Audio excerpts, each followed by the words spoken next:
Student, how R you? कसे आहात? चांगले आहेत ना? स्टडी करा. Hard work, it is the most important. Hard work whatever we, hard work कुठे पण करा, पण successful. You will get success. Galaxy of this important things. Okay, so we have seen most three quadratic equation, Crewell's law, and b square minus 4ac upon 2a. The value of b square minus 4ac upon 2a we know very well. Minus into minus is equal to plus. Minus into bracket plus into another bracket minus. minus चा गुणाकार plus होतो आणि वजा वजाची बेरीज वजा होते. -4 अधिक -5 किती होईल? -9 होईल.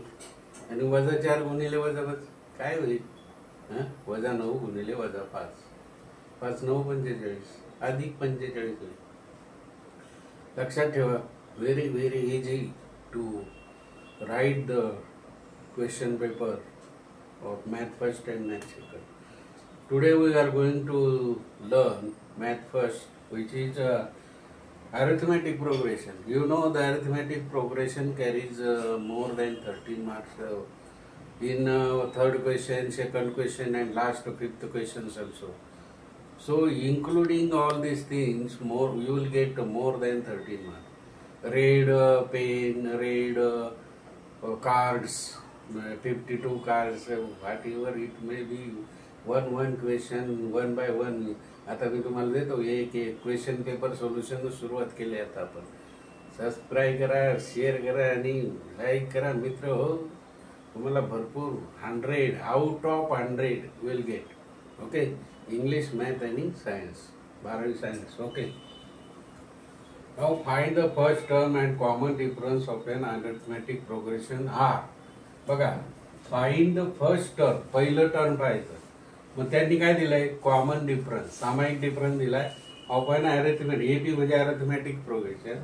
आर 6 and 3 म्हणजे कॉमन डिफरन्स. आणि फर्स्ट टर्म काय दिले? 6 दिलाय. कॉमन डिफरन्स किती दिलाय? 3 दिलाय रिस्पेक्टिव्हली. म्हणजे असं फर्स्ट टर्म दिलाय 6, कॉमन डिफरन्स दिलाय 3. Find S27. S27 ची व्हॅल्यू पाहिजे. फर्स्ट टर्म कोणती? 6, कॉमन डिफरन्स 3.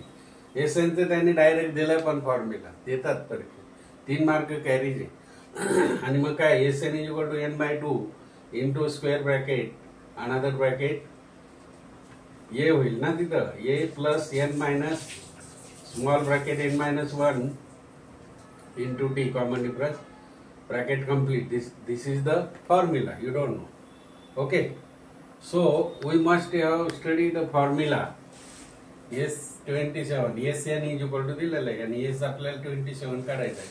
मग n/2 म्हणजे किती? 27/2 इंटू ब्रॅकेट. आता इथं 6 दिलंय, 2a होतं ना इथे 2a.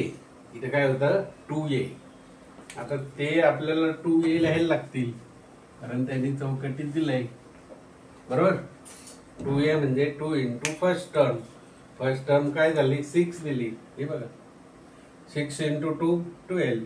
सो बघा, 1 मार्क कॅरी झाला तुमचा. मग आता इथे 6 इंटू 2 12 झाला, प्लस 27 मायनस 1. इथं काय?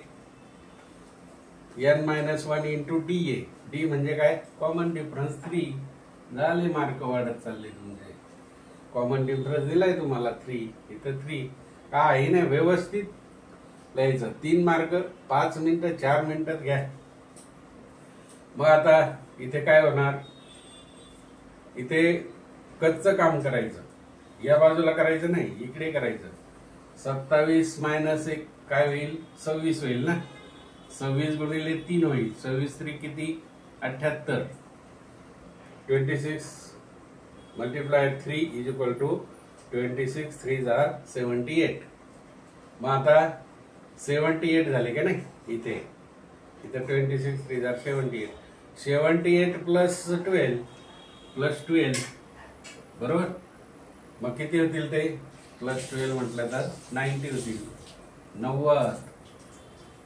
झाले मार्क वाढत वाढत आहे की नाही. आता 90ला तुम्हाला 2ने भाग द्यायचा आहे. इथेच द्यायचं नाही, पण इथे देतो सध्या मी. 2 चोक 8, 1 राहिला आणि 2 पंचे 10. इथे मी सध्या दिलाय, तुम्ही द्यायचं नाही भाग, इथे कच्चाच करायचं काम. मग आता 2ने 90ला भाग दिला तर 45 राहतात. हे बघा इथे राहिले 45 आहे की नाही. आता 45 मल्टिप्लाइड बाय 27. हे बघा 45 multiplied by 27 you will gate 5 7 35 and 5 4 2 8 आणि 3 11 आणि 1 12. म्हणजे जवळजवळ 1215 येते. 1215 1215 1215 हे आलं तुमचं उत्तर. बघा टप्पे किती आहे, 1 2 3 4 टप्पे. बघा जर डायरेक्ट सोडवायला दिलं तर 3 मार्काला येतं, आणि जर तुम्हाला असं ऍक्टिव्हिटी दिली तर तुम्हाला हे 2 मार्काला असेल, बरोबर की नाही.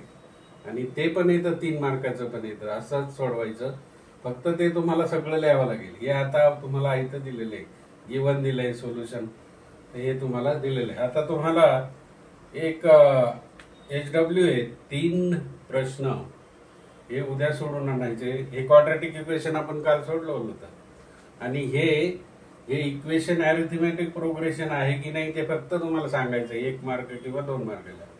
आणि हे माहिती आहे तुम्हाला डिटर्मिनंट, याचा गुणाकार मायनस याचा गुणाकार काय येईल ते तुम्ही सोडवा. आलं तर ठीक, नाही तर मी सोडून देईल. Okay bye, thank you, good work and enjoy life.